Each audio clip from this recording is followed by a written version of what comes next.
sumusunod sa kalooban ng Panginoon. Amen? Amen. Maaari ba natin palakpakan ng ating Panginoon?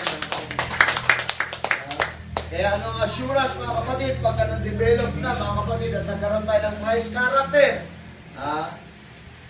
wala nang hatol. Ano ang sabi ng Romans 8:1?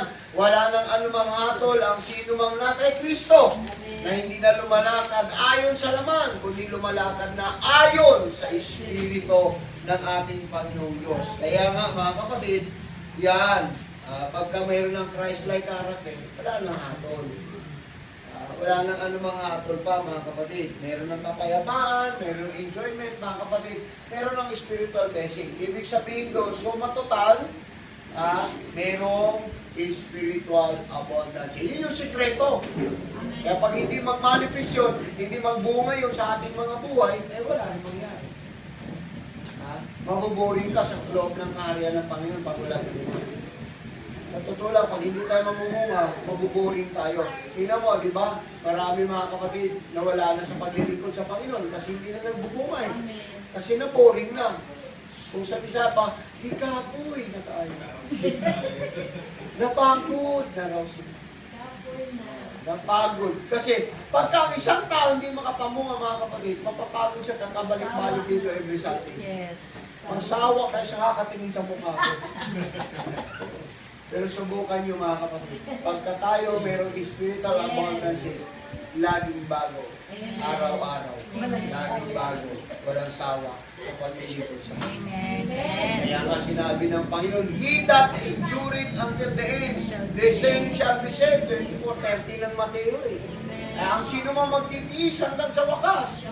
Di ka maboring, di ka mapagod. Siya lang maliligtas.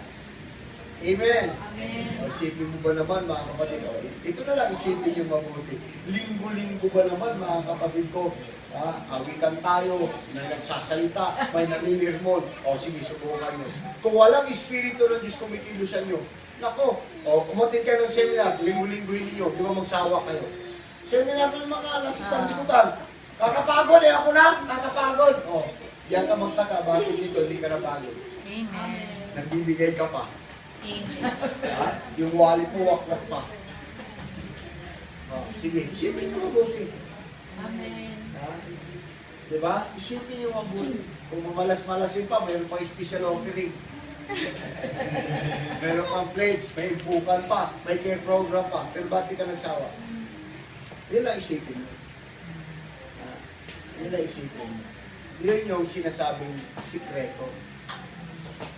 Kaya nga yung iba nagtatanong, hindi kayo nagsawa dyan? Laban na kayo ng simbahan na. Laban na lang kayo sa simbahan. Puro na lang kayo sa simbahan. Hindi kayo nagsawa. Uy, ba't ka magsawa? Amen. Ba't ka magsawa? Ano naman ang pinapalit ng Diyos? Ano naman ang kumbaga sa gift ng Lord sa'yo? Yun yung isipin mo. Kanina nga, nag-usap kami sa Pastor, ilang taon ka na sa ministry? 20 anos. Hindi naman ako nagsawa.